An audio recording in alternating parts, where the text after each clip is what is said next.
Welcome to the Banker Lamp. Please enjoy the video. You start by confirming mobile data is enabled and your plan supports tethering. This prevents abrupt cutoffs. Next, open Settings, then Network or Connections, and tap Mobile Hotspot. Set an identifiable SSID so you find it fast. Once done, create a strong password and pick WPA2 or WPA3 for security. Because encryption protects your traffic, make sure to save these changes before leaving the screen so the hotspot is active and discoverable. You now fine-tune how others connect. Choose 4 GHz for wider coverage or 5 GHz for faster local speeds because band selection affects range and interference. Next, enable a data limit and client management to control who and how much they use.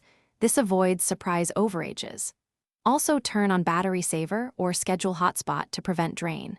If someone needs wired reliability, use USB tethering or choose Bluetooth for low-power devices. Each method has trade-offs in speed. You finish by verifying clients are connected and loading a web page. This proves internet sharing works.